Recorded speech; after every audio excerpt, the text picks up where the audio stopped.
Pirated SPG. Striktong patnubay at gabay ng magulang ang kailangan. Maaaring may masiselang tema, lengguwahe, karahasan, sexual, horror o droga na hindi angkop sa mga bata.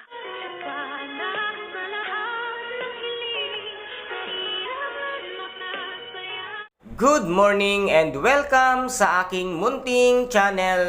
Nagtapat na nga itong si Justin dito nga sa kanyang mami, Giselle Tanyag, sa lahat-lahat ng nagawa niyang kasalanan, at dito nga ay inamin niya sa harapan mismo nito ngang si Miss Giselle Tanyag kung ano ang talagang kanilang plano at ang kanilang pakay kung bakit sila umuwi ng Pilipinas ay para nga daw maghiganti sa mga Tanyag, at lalong-lalo na nga kay Miss Giselle Tanyag dahil sa pag-iwan nga nitong si Miss Giselle Tanyag noong isinilang pa lang itong ngang si Justin, kung kaya't ito nga ang kanilang ginawang ganti. At dito naman ay nagsisisi na ng sobra-sobra itong ngang si Justin, ngunit huli na ang lahat.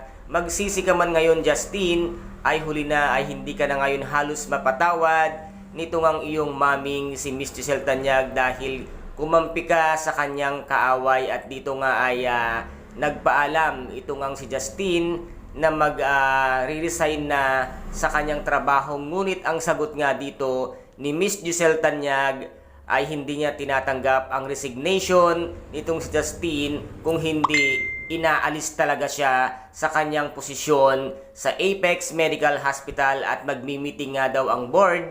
At dito niya ipapahayag na si Justin ay hindi na bahagi ng Apex Medical Hospital. Lahat ng ito ay narinig nga ni Miss Lynette Santos at pumasok nga siya upang kausapin itong si Miss Giselle Tanyag. At sinabi nga niya dito na hindi mo na nga ba mapapatawad si Justin, at nasabi naman ni Miss Giselle Tanyag na sa tingin mo ba ganoon ko na lang ipagtatabuyan ang sariling anak ko, at masakit din ang sa kanyang kalooban na ipagtabuyan nga ang kanyang nag-iisang anak na si Justin.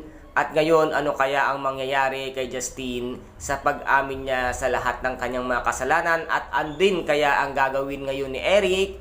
Ngayon ngang booking na sila sa kanilang plano ni Justin at wala na sila ngayong mapapala or makukuhang yaman ng mga Tanyag dahil ipinagtapat na lahat ito ni Justin kay Miss Giselle Tanyag. And guys, ito po ang ating pakaabangan bukas dito nga sa Abot Kamay na pangarap na kung saan ay napaka-intense at kapanapanabik ang bawat eksena. At kung nagustuhan po ninyo ang aking videos for today, paki-subscribe na lamang po ng aking channel, paki-like and share para maging update kayo sa lahat ng gagawin kong videos.